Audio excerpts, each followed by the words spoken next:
Inventé que alguien me acosaba para que mi novio no me dejara, y terminé perdiéndolo todo. No lo hice para hacerle daño, lo hice porque sentía que ya no le importaba. Nunca pensé que iba a decir algo así en voz alta. Ni siquiera cuando empezó todo lo veía como una mentira grande. En mi cabeza era algo pequeño, algo temporal, algo que podía controlar. Una forma de llamar su atención sin tener que pedirla directamente. Una forma de hacer que volviera a mirarme como antes. Mi nombre es Sofía, y llevaba casi 3 años con Daniel. No éramos una pareja tóxica, ni caótica, ni de esas que viven peleando todo el tiempo. De hecho, si alguien nos veía desde afuera, probablemente diría que éramos estables. Teníamos rutinas, planes, una vida compartida que funcionaba sin demasiado esfuerzo. El problema era que, dejó de sentirse así. No fue de un día para otro. Fue lento, casi imperceptible. Daniel empezó a llegar más tarde del trabajo, a responder mensajes con menos interés, a cancelar planes que antes no habría cancelado.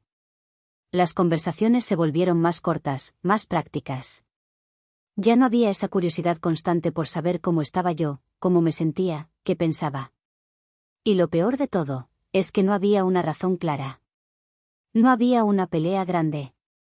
No había una traición. No había un momento donde pudiera decir, aquí fue donde todo se rompió. Simplemente, se fue apagando. Al principio intenté hablarlo. ¿Estás bien? Sí. Te siento distante. Es el trabajo. Podemos hacer algo el fin de semana. Ya lo veremos. Siempre había una respuesta. Pero nunca una solución. Y con el tiempo, empecé a sentir algo que no quería admitir, que estaba sola dentro de mi propia relación. No porque él se hubiera ido físicamente, sino porque ya no estaba conmigo de la misma forma. Eso fue lo que me empezó a desesperar. Porque perder a alguien de golpe duele, pero lo entiendes. Lo que yo estaba viviendo era distinto. Era ver cómo alguien se iba quedando, sin realmente quedarse. Empecé a notar cosas pequeñas que antes ignoraba. Como ya no me miraba cuando hablaba, cómo podía pasar horas en el teléfono sin decirme una palabra, cómo parecía más presente en cualquier otra cosa que en lo que teníamos. Y en lugar de aceptarlo, y dejarlo ir. Intenté arreglarlo. Hice más planes, fui más cariñosa, traté de adaptarme a sus horarios, de no exigir demasiado, de ser fácil, de no incomodar. Me convencí de que si hacía las cosas bien, si no generaba conflicto, si le daba espacio, eventualmente volvería. Pero no pasó. Y en algún punto, ese esfuerzo empezó a sentirse humillante. ¿Por qué no solo no funcionaba? Ni siquiera parecía notarlo. La noche en que todo cambió no fue especial. No hubo una pelea. No hubo un evento grande. Fue algo mucho más simple. Estábamos cenando en silencio. Yo había preparado comida, algo que antes hacíamos juntos. Daniel estaba viendo su teléfono mientras comía, respondiendo mensajes de trabajo, o eso dijo. En un momento levanté la vista y me quedé mirándolo. Esperé. Pensé que en algún momento iba a levantar la mirada, a decir algo, a notar que yo estaba ahí. No lo hizo. Terminó de comer, dejó el plato en el fregadero y dijo: voy a adelantar unas cosas. Y se fue al cuarto. Sin preguntarme nada. Sin mirarme. Sin notar que yo me había quedado ahí, mirándolo. Ese fue el momento. No el más dramático. Pero sí el más claro. Porque entendí algo que me costaba aceptar. No lo estaba perdiendo. Ya lo había perdido. Y en lugar de irme con dignidad, decidí hacer algo para traerlo de vuelta. Algo que en ese momento me pareció pequeño. Inofensivo. Controlable. Esa misma noche, cuando me acosté, abrí mi teléfono. Y escribí el primer mensaje que nunca existió. Actualización 1. El primer mensaje fue tan simple, que en ese momento no lo sentí como una mentira grave. No inventé una historia completa. No exageré. No hice nada que sonara fuera de lugar. Solo escribí algo que podía ser perfectamente real. Le dije que un tipo del trabajo me había escrito fuera de horario, que me había incomodado un poco, pero que probablemente no era nada. Lo dije de forma ligera, casi como quien comenta algo sin importancia, como si no esperara una reacción grande. Pero sí la hubo. Daniel levantó la mirada de inmediato. ¿Cómo que te escribió? Nada, en serio, creo que estoy exagerando. ¿Qué te dijo? Ahí dudé un segundo. Ese fue el último momento donde podía haber parado todo. Pero no lo hice. Solo que le gustaba hablar conmigo, que si podíamos vernos fuera del trabajo. Daniel dejó el teléfono a un lado. Por primera vez en semanas, me estaba mirando de verdad. ¿Y tú qué le dijiste? Que no, obviamente. ¿Quién es ese tipo? No tenía nombre preparado. Así que improvisé. Se llama Marcos. Es nuevo. Daniel asintió, pero ya no estaba relajado. Y en ese momento sentí algo que no había sentido en mucho tiempo. Atención.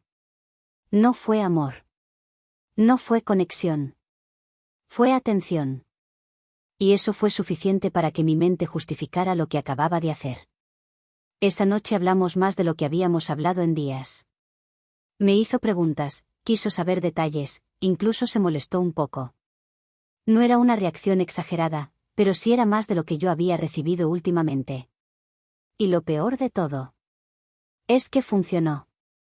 Al día siguiente me escribió varias veces durante el día. Cosas simples, pero constantes. Me preguntó cómo estaba, si había vuelto a ver al tipo, si todo estaba bien. Incluso me dijo que si algo se sentía raro, podía pasar a buscarme al trabajo.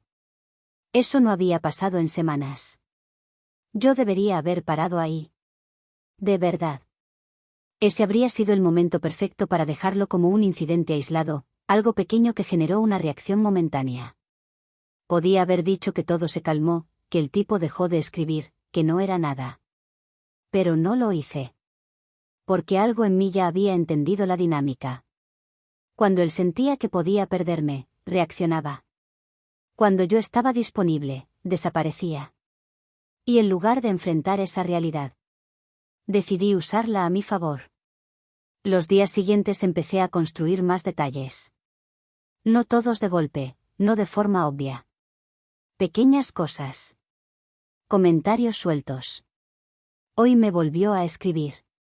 Se quedó mirándome raro en la oficina. No me gusta esto. Daniel empezó a incomodarse más.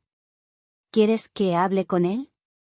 No, no quiero hacer un problema. Entonces al menos dime dónde trabaja exactamente. Ahí fue donde la mentira empezó a exigir más de mí.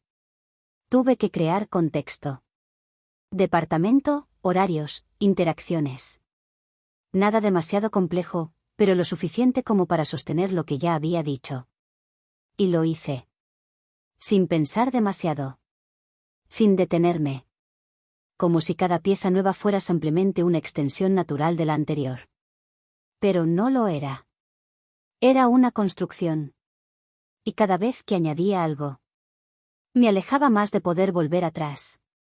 La primera vez que Daniel se enojó de verdad fue una semana después. Esto no es normal, Sofía, dijo. Ese tipo está cruzando una línea. Yo bajé la mirada, jugando mi papel. No sé qué hacer. ¿Ya le dijiste que tienes novio? Asentí. Sí. Daniel apretó la mandíbula.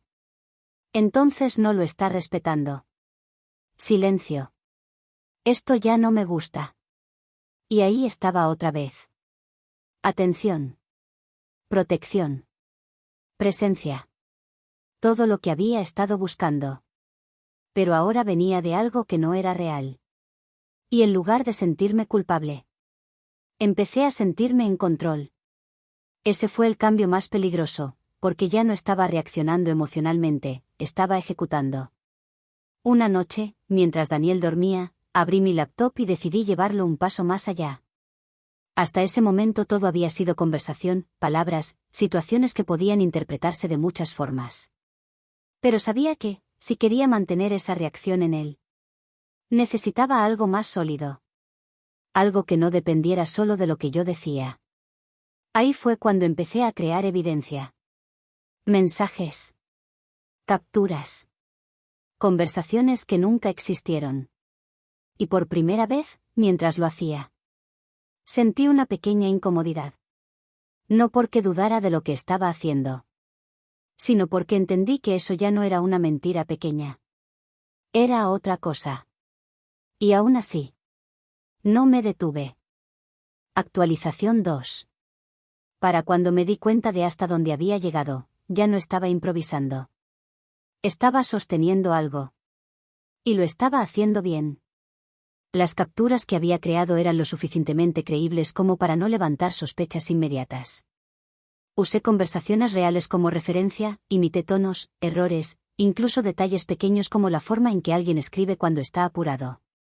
No era perfecto, pero tampoco tenía que serlo. Solo tenía que ser convincente. Y lo fue.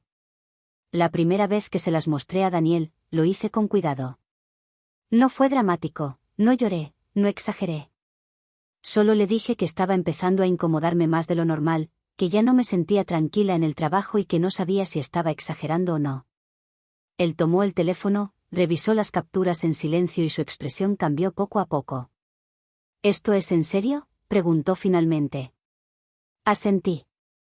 No sabía si enseñártelo, no quería que pensaras que estaba haciendo un drama. Daniel dejó el teléfono sobre la mesa con más fuerza de la necesaria. Esto no es un drama, Sofía. Esto es acoso. Esa palabra fue la que cambió todo. Hasta ese momento, la historia había estado en una zona ambigua. Incómoda, sí, pero todavía interpretable. En el momento en que él la nombró así, dejó de ser algo que podía controlarse fácilmente. Y aún así, no dije nada para frenarlo. ¿Dónde trabaja exactamente?, insistió. Le di más detalles. No todos ciertos, pero lo suficientemente estructurados como para que él pudiera actuar. Esa misma noche empezó a hacer llamadas. No me dijo a quién, pero lo vi moverse de una forma distinta. Ya no era solo preocupación. Era enojo. Era necesidad de intervenir. Y yo, lo dejé. Porque, otra vez, estaba viendo algo que no había visto en meses. Compromiso. Los días siguientes fueron los más intensos que habíamos tenido en mucho tiempo. Daniel me escribía constantemente, me preguntaba cómo estaba, si había visto a Marcos, si había vuelto a pasar algo. Incluso empezó a pasar por mi trabajo sin avisar, supuestamente para acompañarme a salir. Era protector. Presente. Atento. Exactamente lo que yo había estado buscando. Y por un momento, me convencí de que había hecho lo correcto. Porque en mi cabeza, todo tenía sentido. No estaba haciendo daño a nadie real. Solo estaba corrigiendo algo que no funcionaba. Estaba recuperando la relación. Ese fue el pensamiento que me sostuvo. Hasta que dejó de hacerlo. Una tarde, Daniel llegó a casa distinto. No enojado. No alterado. Pero sí, más serio de lo normal. Hablé con alguien de tu trabajo, dijo. Sentí un nudo en el estómago. ¿Con quién? Con recursos humanos. Ahí fue cuando todo dio un paso más grande del que yo había previsto. ¿Por qué harías eso?, pregunté, intentando sonar sorprendida. Porque esto no es normal, Sofía. Si ese tipo está haciendo esto contigo, probablemente lo haya hecho con alguien más. No supe qué responder de inmediato. Porque lo que él estaba diciendo, tenía lógica. Demasiada lógica. Y yo no había pensado en eso. Para mí, todo estaba contenido dentro de nuestra relación. Dentro de nuestra dinámica. Dentro de ese pequeño universo donde yo podía controlar lo que pasaba. Pero, ahora. Había salido de ahí. No quiero que esto escale, dije. Ya escaló, respondió. Silencio. Esto no se trata solo de nosotros. Ahí fue cuando sentí, por primera vez, que estaba perdiendo el control. Porque hasta ese momento, todo dependía de mí. De lo que decía, de lo que mostraba, de lo que decidía compartir. Pero ahora había terceros involucrados. Personas que no formaban parte de la historia original. Personas que podían hacer preguntas, que yo no estaba preparada para responder. Esa noche no dormí bien. Mi mente empezó a hacer algo que no había hecho antes. No pensar en él. Pensar en mí. En lo que había creado. En lo que podía pasar si alguien decidía mirar más de cerca. A la mañana siguiente, Daniel me dijo que habían abierto una revisión interna. Nada formal todavía, pero lo suficiente como para que el tema ya no fuera solo una conversación privada. Quieren hablar contigo, dijo. Esa frase fue el primer golpe real. Hasta ese momento, todo había funcionado. La mentira había hecho exactamente lo que yo quería. Había recuperado su atención. Había generado reacción. Había creado movimiento. Pero, ahora, ya no era solo una mentira. Era una historia que otras personas estaban empezando a investigar. Y por primera vez desde que todo empezó, entendí algo que había estado evitando aceptar. Esto ya no dependía de mí. Actualización final. La entrevista fue el momento en que todo dejó de ser mi historia y pasó a ser un problema real. No fue una sala intimidante ni nada dramático. Era una oficina normal, 2 personas sentadas frente a mí, una laptop abierta, un tono profesional que intentaba parecer neutral. Me hicieron preguntas básicas al inicio, si había mencionado antes alguna incomodidad en el trabajo. Respondí con cuidado, manteniendo el mismo relato que ya había construido. Nada exagerado, nada que sonara teatral. Había aprendido que la clave de que algo se creyera no era hacerlo grande, sino hacerlo creíble. El problema fue que ellos no estaban escuchando la historia por primera vez. La estaban comparando. ¿Puede mostrarnos los mensajes que mencionó?, preguntó una de ellas. Se los mostré. Revisaron las capturas en silencio durante unos segundos más largos de lo normal. No dijeron inmediatamente que había algo mal, pero su reacción no fue la que yo esperaba. No hubo indignación, no hubo urgencia, no hubo esa validación automática que había visto en Daniel. Hubo análisis. ¿Tiene el número de esta persona?, preguntaron después. Ahí fue donde tuve que improvisar otra vez. Les di un número. Uno que yo misma había creado. No reaccionaron de inmediato, pero anotaron algo. La entrevista terminó sin confrontación directa. Me dijeron que iban a seguir revisando la situación, que me contactarían si necesitaban más información. Salí de ahí con la sensación de que todavía estaba a tiempo de sostener todo. Pero esa sensación no duró mucho. 2 días después, Daniel llegó a casa con una energía completamente distinta. No era confusión, no era enojo impulsivo. Era algo más controlado, más claro. Ese número no existe, dijo. Sentí cómo se me tensaba el cuerpo antes de poder reaccionar. ¿Cómo que no existe? Hice que lo revisaran, no está registrado con ninguna compañía. No tiene historial real. Intenté mantener la calma. Quizá usa aplicaciones o algo así. Daniel negó lentamente. Sofía, esto no está cuadrando. Esa fue la primera vez que usó mi nombre de esa forma. No como parte de una conversación normal, sino como una señal de advertencia. Esa noche no hablamos mucho más, pero el ambiente cambió por completo. Ya no había la misma urgencia por protegerme, ni la misma energía de resolver el problema. Había distancia. Duda. Observación. Y lo peor es que yo lo noté. Los siguientes días fueron una cadena de pequeñas cosas que, juntas, empezaron a desarmar todo. Más preguntas en la revisión interna, más solicitudes de detalles, más inconsistencias que yo misma había creado sin darme cuenta. Lo que al inicio parecía una historia simple empezó a fragmentarse bajo presión. Porque las mentiras funcionan cuando nadie las examina demasiado. Pero ¿cuándo lo hacen? Cada detalle importa.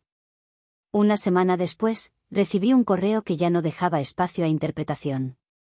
No era solo una revisión interna. Era una advertencia formal sobre una posible denuncia por reporte falso y presentación de información manipulada en un contexto laboral. No mencionaban cargos aún. Pero mencionaban consecuencias. Ahí fue cuando el miedo dejó de ser una idea abstracta y se volvió real. Esa misma noche, Daniel me confrontó. No hubo gritos. No hubo drama. Eso fue lo que más me descolocó. Fuiste tú, dijo. No como pregunta. Como conclusión.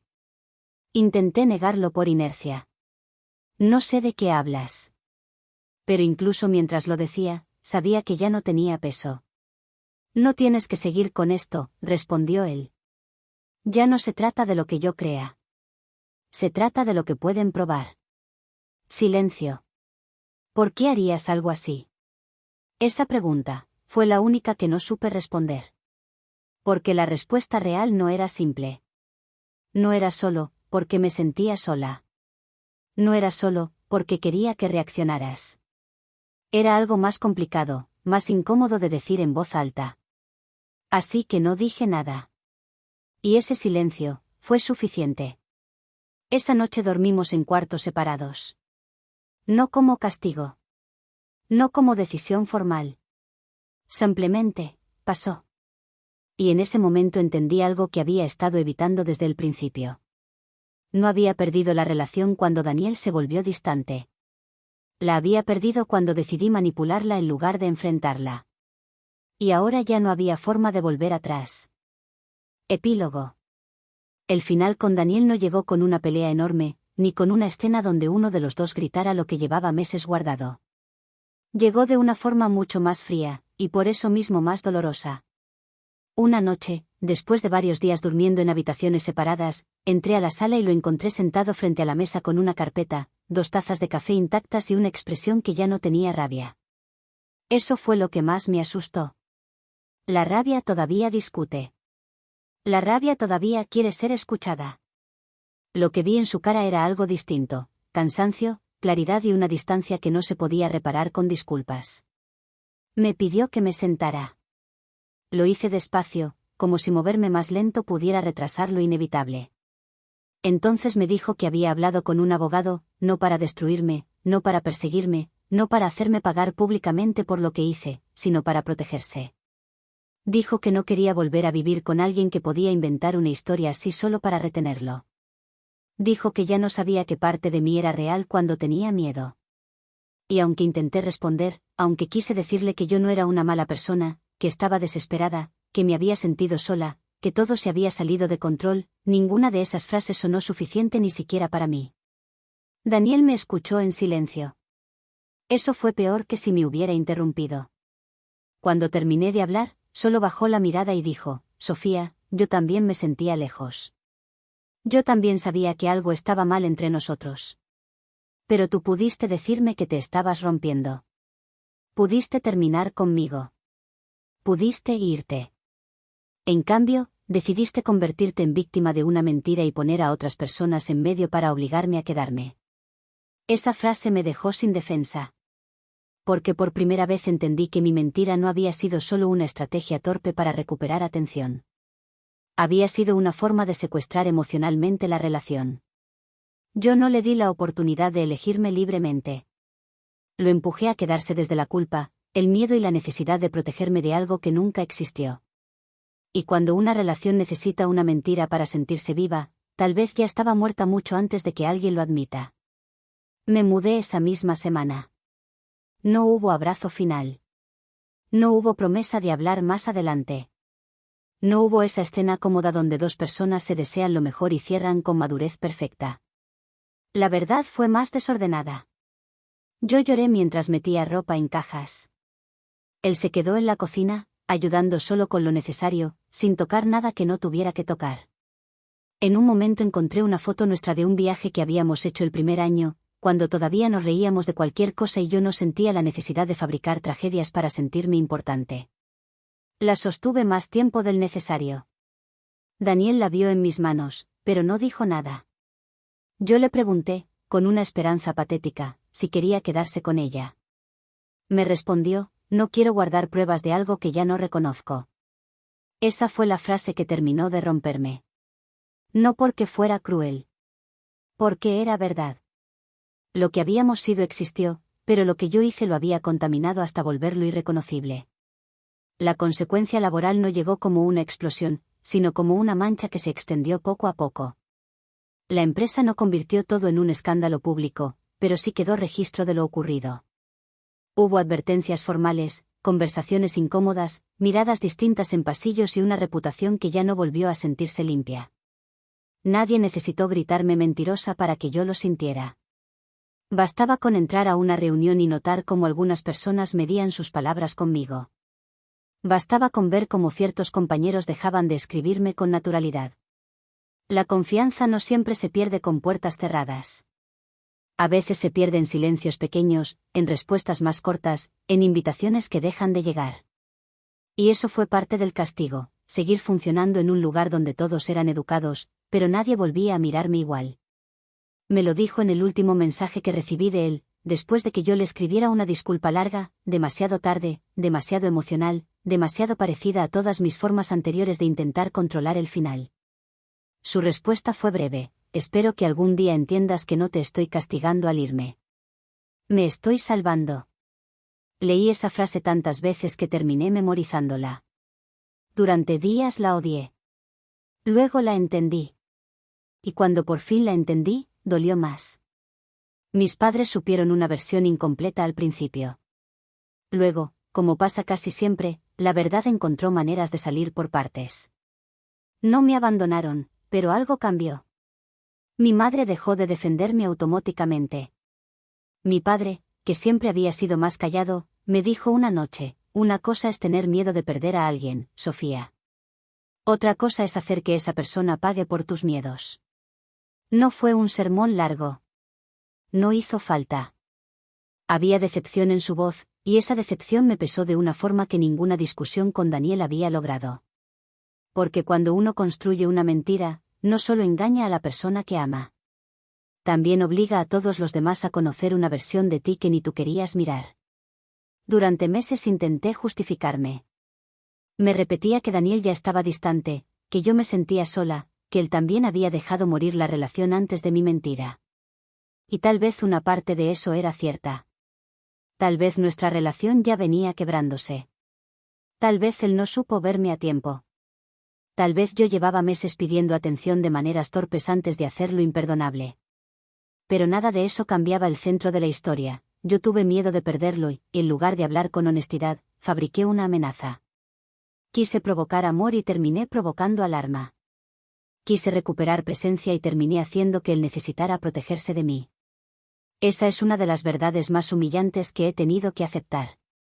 Hoy Daniel ya no forma parte de mi vida. No hablamos, no nos seguimos, no tenemos amigos en común que todavía intenten unir versiones. Supe, por alguien más, que se mudó a otra ciudad por trabajo. No pregunté más. Antes lo habría hecho. Antes habría buscado una foto, una pista, una señal de si estaba con alguien. Ahora entiendo que esa curiosidad también era una forma de no soltar. Lo último que me queda de él no es una imagen romántica ni una esperanza pendiente.